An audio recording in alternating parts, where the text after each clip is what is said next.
김제시 의회가 전시민 일상회복지원금 예산을 원안대로 가결했습니다. 김제시는 주민 1명당 100만 원씩 자체 지원금을 지급합니다. 동료 교수 폭행 의혹이 제기됐던 서거석 전북교육감이 경찰 조사를 받았습니다. 서 교육감은 폭행 혐의에 대해 신빙성이 없다며 부인했습니다. 경찰이 심야 시간대 상점 앞에 묶여있는 강아지를 잔혹하게 학대한 용의자를 뒤쫓고 있습니다.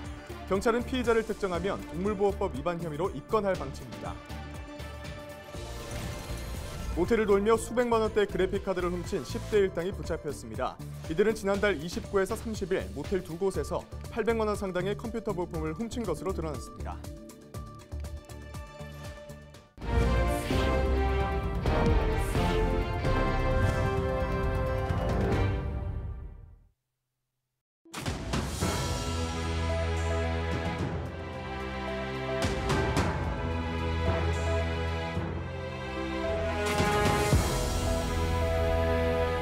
여러분 안녕하십니까? 헬로티비 전북뉴스입니다.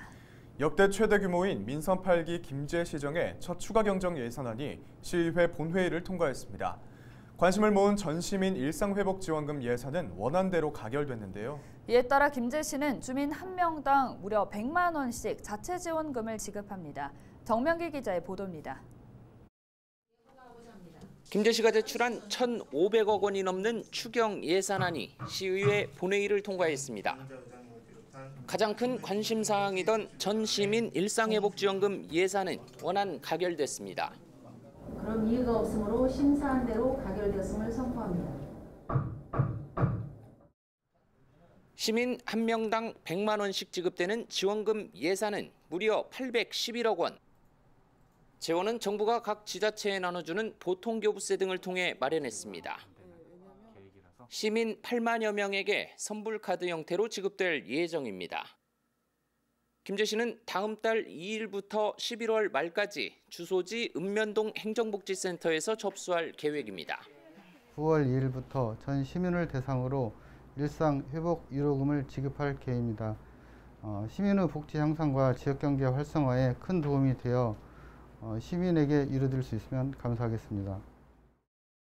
지원금은 지역경제 활성화를 위해 지역에서만 쓸 수 있게 하고 단 대형마트나 유흥업소 등에서는 쓸 수 없게 할 방침입니다. 김제시는 내년 2월 말까지 지원금을 사용하도록 할 예정으로 곧 구체적인 계획을 내놓겠다고 밝혔습니다. 고물가의 코로나19 재확산까지 팍팍해진 살림에 반기는 시민이 적지 않습니다. 당연히 되죠. 추석 전해주면 아무래도 추석 상차림할 때 저희 가게에 많이 도움이 되죠. 김제시가 전 시민에게 자체 재난지원금을 주는 건 이번이 세 번째. 재정 형편도 넉넉지 않은 상황에 또 800억 원이 넘는 자체 지원금을 지급하기로 하면서 정작 꼭 필요한 정책에 써야 할 돈이 막히는 건 아닌지 우려의 시각도 여전합니다. 일단 이제 좋기는 해요.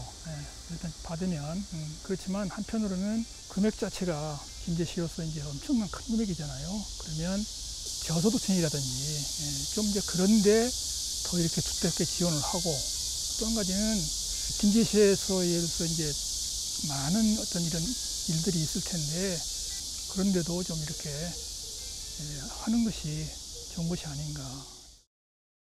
헬로티비 뉴스 정명기입니다.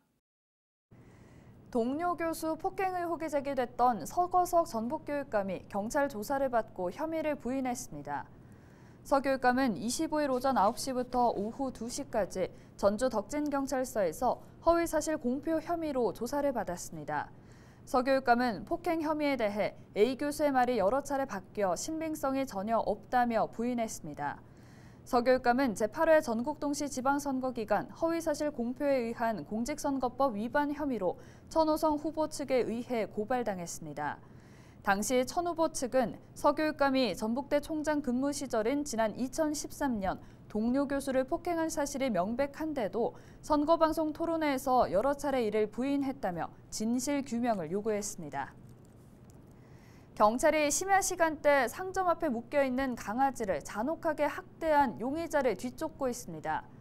정읍경찰서는 지난 24일 오후 정읍시 연지동의 한 음식점 앞에서 크게 다친 강아지가 발견됐다는 신고를 접수했습니다. 이 강아지는 신체 일부가 흉기에 의해 훼손된 상태였으며 제대로 치료를 받지 못하고 끝내 숨졌습니다. 경찰은 피해자를 특정하면 동물보호법 위반 혐의로 입건할 방침입니다.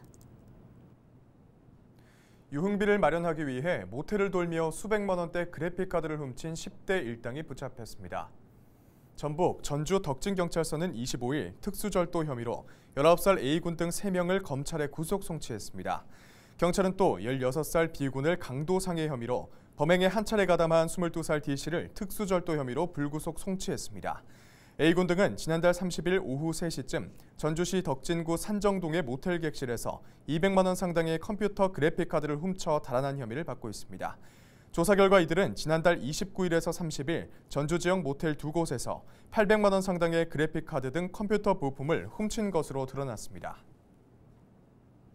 부안해양경찰서는 지난 24일 새벽 5시쯤 부안식도에서 의식이 없는 60대 남성을 연안 구조정을 이용해 격포항으로 긴급 이송했습니다.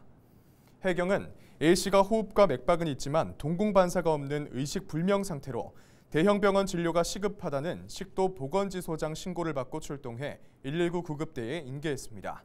A씨는 현재 의식을 되찾았지만 저혈당 쇼크 상태로 인근 대학병원에서 치료 중인 것으로 전해졌습니다.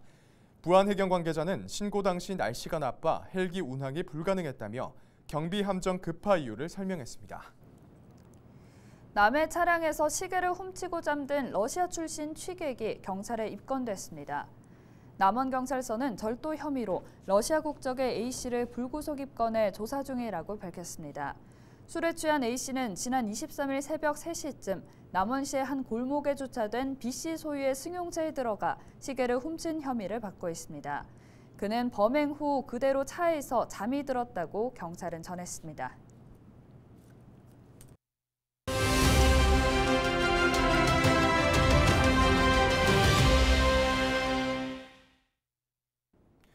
구호 태풍 망은과 10호 태풍 독하게가 25일 중국 남서쪽과 일본 북동쪽 해안으로 빠져나갔습니다. 다행히 이번 태풍은 우리나라를 비껴나가 별다른 영향을 받지 않았는데요. 8월 집중호우 피해가 컸기 때문에 태풍 발생 소식에 걱정이 앞서지 않을 수가 없습니다. 기상 전문가들은 당분간 태풍 발생에 주의를 기울여야 한다고 조언합니다. 북태평양 고기압이 수축하면서 우리나라 쪽으로 태풍의 길이 열렸기 때문인데요. 태풍이 고기압의 가장자리를 따라 북상하게 되면 우리나라가 직접 영향을 받을 수밖에 없습니다. 기후변화 때문에 해수면 온도도 높고 수증기도 많아 태풍은 종전보다 더 강하게 발달할 수 있는데요. 많은 비와 강한 바람까지 예상돼 더 철저한 대비와 경계가 필요한 상황입니다. 기상청은 9월부터 10월까지 국지성 호우가 내리거나 태풍 북상으로 인한 피해가 발생할 수 있다고 내다봤습니다. 태풍 피해가 크지 않도록 취약시설을 미리 점검해야 할 때입니다. 지금까지 데일리 브리핑이었습니다.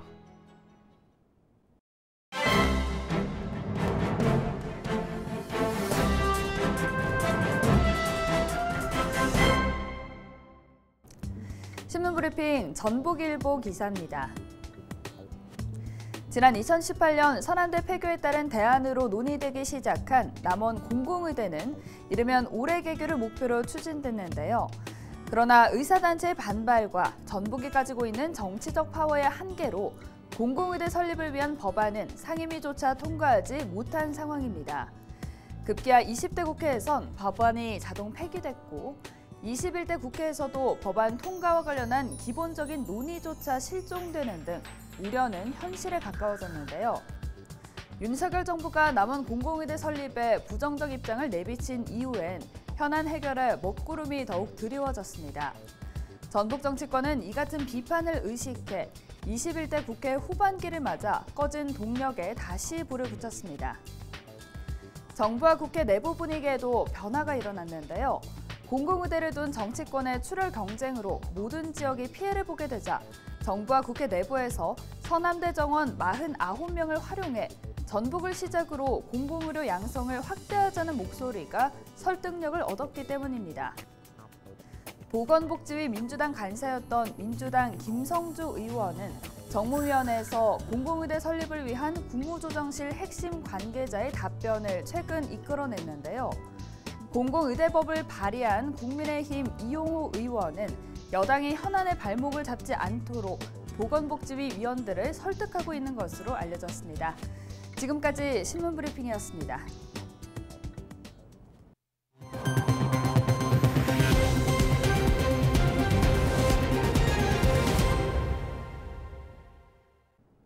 고창 지역에서 올해 첫 벼수확이 이뤄졌습니다. 고창군은 25일 부안면 상등리 이강목 씨의 논에서 심덕섭 군수 등이 참석한 가운데 올해 첫 벼베기 행사를 실시했습니다. 이 씨는 지난 5월 1일 모내기 후 116일 만에 수확의 기쁨을 누렸으며 추석 전 햅쌀로 소비자에게 선보일 예정입니다. 쌀값 하락과 농자재 가격 상승으로 인하여 어려운 농업 현실에도 불구하고 고품질의 쌀 생산과 유통 구조 개선으로 쌀 재배 농가에 든든한 힘이 되도록 노력하겠습니다. 한국지방자치학회의 학술대회가 남원에서 개최됐습니다. 남원시는 25일과 26일 남원 스위트 호텔과 지리산 켄싱턴 호텔에서 대전환 시대의 지방자치란 주제로 한국지방자치학회의 학술대회가 열린다고 밝혔습니다. 1박 2일 일정의 이번 학술대회에서는 지방정부 기획 세션 등 50여 개 부문 100여 편의 논문이 발표될 예정입니다. 소멸 지역의 위기에 있는 남원과 같은 지역들이 앞으로 어떠한 발전 방안을 모색해야 되는지에 대해서 논의하고 대안들을 찾는 그런 학회입니다. 이상으로 뉴스를 마칩니다. 저희는 언제나 지역민 여러분과 함께하겠습니다. 시청해주신 여러분 고맙습니다.